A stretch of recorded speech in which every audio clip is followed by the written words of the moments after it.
Señor les bendiga, hermanos. En este día estamos recordando la crucifixión del Señor y hay un texto que se encuentra en el libro del profeta Isaías, capítulo 38, versículo 17, que nos dice algo especial de este momento. Este texto dice: He aquí amargura grande me sobrevino en la paz, mas a ti agradó librar mi vida del hoyo de corrupción, porque echaste tras tus espaldas todos mis pecados. La referencia a las espaldas del Señor en este texto de Isaías se referían a la cruz. Ese es el momento cuando Dios cargó en su Hijo el pecado de todos nosotros a través de aquella cruz, tal como este mismo profeta lo dijo en el capítulo 53, versículo 6, que dice: Todos nosotros nos descarriamos como ovejas, cada cual se apartó por su camino, mas Jehová cargó en él el pecado de todos nosotros. La crucifixión del Señor se refiere a cómo nuestros pecados fueron puestos sobre las espaldas del Señor. Dicho de otra manera, la cruz fue el resultado de la expresión de los pecados de todos nosotros. Para que el Señor fuera crucificado, se manifestó, por ejemplo, la traición, la avaricia por unas monedas de plata, la indiferencia de las multitudes, la manipulación de las personas, la hipocresía del lavamiento de las manos. Todos nuestros pecados están expresados en aquella cruz. La cruz en la espalda del Señor es resultado de las acusaciones con un falso testimonio.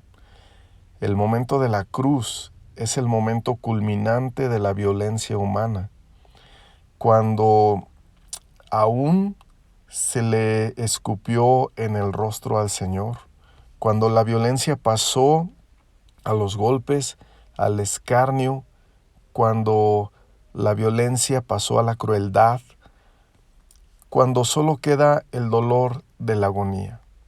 Todo el pecado de la ira violenta está expresado en la cruz que está en la espalda del Señor.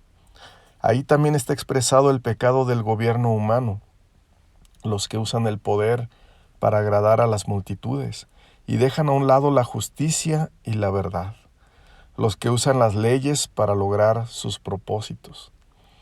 La cruz no solo conlleva los pecados de los gobiernos humanos, sino también la hipocresía de las religiones o de los líderes religiosos. La crucifixión del Señor concentra todos estos pecados que fueron puestos sobre las espaldas del Señor. ¿Cómo es posible que algunos pudieran jugar o echar suerte sobre las ropas del Señor en un momento tan estremecedor y tan importante? Precisamente en la crucifixión del Señor, en el dolor que lleva en su espalda, están los pecados de la ligereza, de la indiferencia, de la falta de comprensión. ¿Cómo es posible que un malhechor le reclamara al Señor, estando él en una condenación similar por causa de sus propios pecados? Vemos que ahí en la cruz están comunicados también todos nuestros reclamos a Dios sobre las cosas de la vida que no nos agradan. Ahí están, sobre la espalda del Señor, están expresados los fracasos humanos, porque todos nuestros pecados fueron puestos sobre Él, como dijo el profeta Isaías: mas Jehová cargó en Él el pecado de todos nosotros. Y como dice otro texto: porque echaste tras tus espaldas todos mis pecados. La cruz estaba en la espalda del Señor. Pero ¿qué había delante de Él? Delante del Señor no estaba la cruz. No estaba el cúmulo de pecados de aquella cruz que aquella cruz comunicaba. Delante del Señor no estaba aquella ira humana, ni sus ofensas, ni la avaricia, ni la traición, ni la indiferencia. Delante de Él no estaba la expresión de nuestro fracaso ni de nuestras faltas.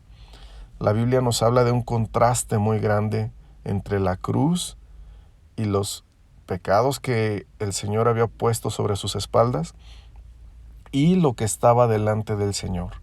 Hebreos 12:2 dice: por el gozo puesto delante de Él, sufrió la cruz. Delante del Señor fue puesto un gozo muy grande y especial.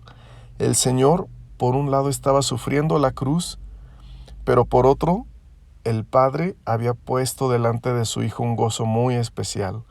Hebreos 12:2 dice que por ese gozo puesto delante de él, el Señor sufrió la cruz.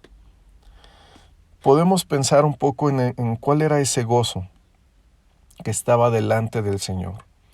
Y con base en varios textos podemos entender que ahí estaba la glorificación del Padre, la glorificación del Hijo, la salvación eterna de los redimidos, la obra gloriosa del Espíritu Santo manifestándose en una iglesia redimida, en alabanzas que brotan del corazón. El fruto de la aflicción de su alma estaba delante del Señor. Eso es lo que él miraba en la cruz. El Señor miraba el gozo que está delante de él y por ese gozo sufrió la cruz. Nuestros mismos pecados operaron para llevar al Señor a la cruz, pero él miraba lo que venía después de la cruz. La cruz marcaba el final de nuestros pecados y marcaba el inicio de una vida gloriosa, de una vida que va a terminar o que se va a expresar en su totalidad cuando estemos con Cristo. Un gozo especial estaba puesto delante del Señor. Ese es el gozo de Dios, la gloria de Dios.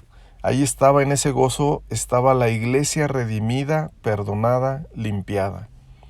Personas libres del pecado, libres de la condenación del pecado, personas entendidas del Evangelio, personas que exaltaban a Dios, que le servían con corazones dispuestos, que le serían fieles hasta la muerte, que vivirían con Él por toda la eternidad. El Señor no se enfocó en nuestro fracaso ni en nuestro pecado, sino que Él se enfocó en nuestra glorificación y la victoria eterna que Él nos daría. Mientras Él sufría la ira humana, Él veía hijos redimidos, compasivos, cambiados.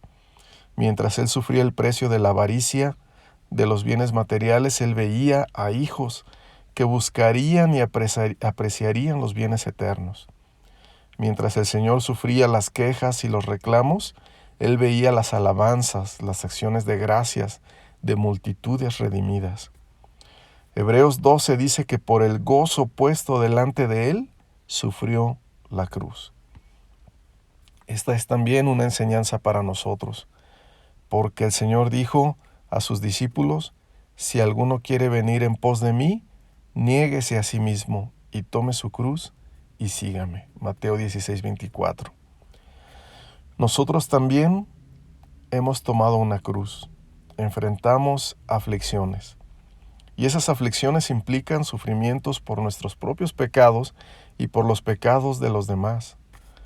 La aflicción que todavía experimentamos en este mundo es causada precisamente por circunstancias que están rodeadas de pecados, de fracasos humanos, porque estamos en el proceso de santificación, pero aún lidiamos, aún luchamos en nuestra carne. Pero ¿qué aprendemos del Señor? Que por el gozo puesto delante de Él, sufrió la cruz, menospreciando el oprobio. Aprendemos que Él sufrió, pero que no se quedó lamentándose ni se enfocó solo en el fracaso humano, sino que Él vio el gozo que vendría después de los quebrantos. El Señor se enfocó en el gozo que viene después de la cruz. Cuando el Señor sufrió la cruz, Él nos dejó también ejemplo a nosotros para enfrentar las aflicciones de este mundo. Él nos dio ejemplo para que nosotros tengamos esperanza, para que nos enfoquemos en lo que ha de venir. Nos dio ejemplo de lo que es la fe y cómo ésta opera aún en la aflicción. ¿En qué nos enfocamos nosotros? ¿Nos enfocamos en el fracaso, ya sea nuestro o de los demás? ¿Vemos demasiado el pecado nuestro o de los demás? Debemos creer en lo que Dios ha prometido. Debemos creer en la eficacia de la cruz. Debemos mirar lo que el Señor miró. En la primera epístola del apóstol Pedro, capítulo 1, versículos 6 y 7, dice: en lo cual vosotros os alegráis, aunque ahora por un poco de tiempo, si es necesario, tengáis que ser afligidos de diversas pruebas, para que sometida a prueba vuestra fe, mucho más preciosa que el oro, el cual, aunque perecedero se prueba con fuego, sea hallada en alabanza y gloria y honra cuando sea manifestado Jesucristo. En la epístola a los Filipenses, capítulo 3, versículos 13 y 14, también dice: hermanos, yo mismo, dice el apóstol Pablo, yo mismo no pretendo haberlo ya alcanzado, pero una cosa hago, olvidando ciertamente lo que queda atrás y extendiéndome a lo que está delante, prosigo a la meta, al premio del supremo llamamiento de Dios en Cristo Jesús. Una cosa hago, decía el apóstol, hablando de la importancia de mirar como el Señor miró. Dice: olvidando lo que queda atrás y recordando la figura de la cruz, aquel momento de la cruz. ¿Qué estaba atrás? ¿Qué estaba en la espalda? Era la cruz. Era el fracaso del pecado, el dolor que causa el pecado. Eso estaba en la espalda del Señor. El apóstol Pablo dijo: yo olvido lo que queda atrás. Olvido el fracaso humano, ya sea mío o de los demás, y me extiendo a lo que está adelante. Es decir, me enfoco en lo que está adelante. Prosigo a la meta, al premio del supremo llamamiento de Dios en Cristo Jesús. Que en este día, hermanos, el Señor nos conceda, no solo hoy, sino en los días por venir, que nos conceda ver como Cristo vio estando en aquella cruz. Es verdad que Él sufrió, pero mientras sufrió, Él vio un gozo que fue puesto delante de Él. Así como el apóstol Pablo olvidaba lo que quedaba atrás, lo que está en la espalda, y Él se enfocaba en el supremo llamamiento de Dios, el premio del supremo llamamiento de Dios. Que el Señor nos conceda que nosotros tampoco nos enfoquemos en nuestro fracaso por el pecado, sino que nos enfoquemos en la gloria que ha de venir por causa de la cruz de Cristo. Que veamos los gozos que vendrán por su glorioso sacrificio, por su amor verdadero, porque Él vino a este mundo para glorificar al Padre. Hay un gozo que está puesto también delante de nosotros. Hay una gloria y una esperanza que ha sido puesta para nosotros por medio de esa cruz gloriosa de Cristo Jesús.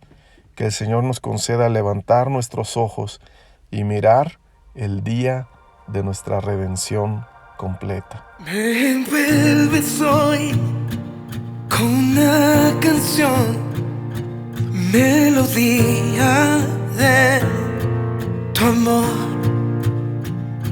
Cantas libertad en mi adversidad, hasta que huya el temor. Ya no soy un esclavo del temor, yo soy hijo de Dios. Ya no soy un esclavo del temor, yo soy hijo de Dios.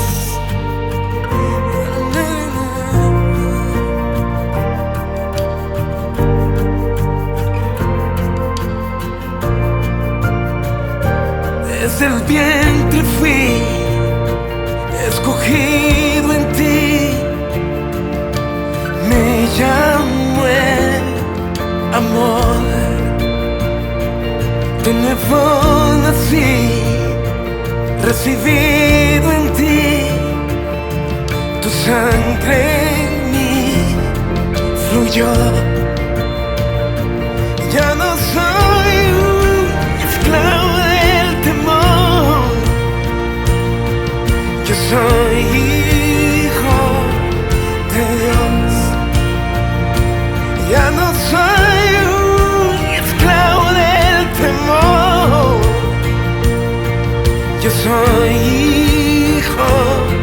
de Dios. Ya no soy un esclavo del temor. Yo soy hijo de Dios. Ya no soy un esclavo del temor. Yo soy hijo de Dios.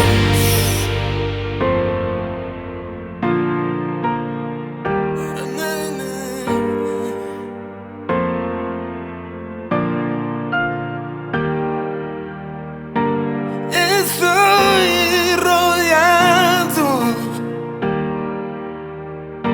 por los brazos del Padre.